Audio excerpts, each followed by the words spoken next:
আসসালামু আলাইকুম প্রিয় দর্শক। আজ আমরা জানাবো আমাদের প্রিয় নবী মুহাম্মদ সাল্লাল্লাহু আলাইহি ওয়াসাল্লামের জীবনের এক অনন্য ঘটনা।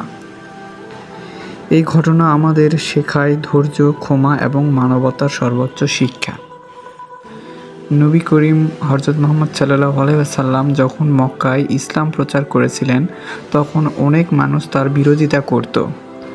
কথায় নয়, কাজে কর্মেও তাকে কষ্ট দেওয়া হতো। তবুও তিনি সব কিছু নীরবে সহ্য করতেন। একটি নির্দিষ্ট রাস্তা দিয়ে প্রতিদিন নবী করিম সাল্লাল্লাহু আলাইহি সাল্লাম হেঁটে যেতেন। সেই রাস্তায় থাকতেন এক বৃদ্ধ মহিলা। তিনি প্রতিদিন নবী করিম সাল্লাল্লাহু আলাইহি সাল্লামের চলার পথে ময়লা আবর্জনা ছুঁড়ে দিতেন। কিন্তু নবী করিম সাল্লাল্লাহু আলাইহি সাল্লাম কখনো রাগ করতেন না, কখনো প্রতিশোধ নিতেন না। একদিন হঠাৎ করে সেই রাস্তায় কোনো ময়লা দেখা গেল না। নবী করিম হযরত মুহাম্মদ সাল্লাল্লাহু আলাইহি সাল্লাম থেমে গেলেন। তিনি ভাবলেন, আজ কি হয়েছে। খোঁজ নিয়ে জানতে পারলেন সেই বৃদ্ধ মহিলা অসুস্থ, যিনি প্রতিদিন তাকে কষ্ট দিতেন। নবী করিম সাল্লাল্লাহু আলাইহি ওয়াসাল্লাম নিজেই তার খোঁজ নিতে গেলেন। কোমল কণ্ঠে নবী করিম সাল্লাল্লাহু আলাইহি ওয়াসাল্লাম জিজ্ঞেস করলেন, আপনি কেমন আছেন? এই আচরণে বৃদ্ধ মহিলা বিস্মিত হয়ে গেলেন।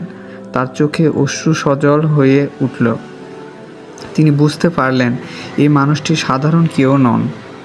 নবী করিম সাল্লাল্লাহু আলাইহি ওয়াসাল্লাম এর দয়া, ক্ষমা ও চরিত্র তার হৃদয় পরিবর্তন করে দিল। এই ঘটনা আমাদের শেখায়, চরিত্র দিয়েই মানুষ জয় করা যায়, রাগ দিয়ে নয়। ক্ষমা দিয়েই হৃদয় পরিবর্তন হয়। আমরা যদি নবী করিম সাল্লাল্লাহু আলাইহি সাল্লাম এই শিক্ষা আমাদের জীবনে প্রয়োগ করি, তাহলে আমাদের সমাজ আরও সুন্দর হয়ে উঠবে। ভিডিওটি ভালো লাগলে অবশ্যই লাইক দিন, শেয়ার করুন এবং চ্যানেলটি সাবস্ক্রাইব করুন। আসসালামু আলাইকুম।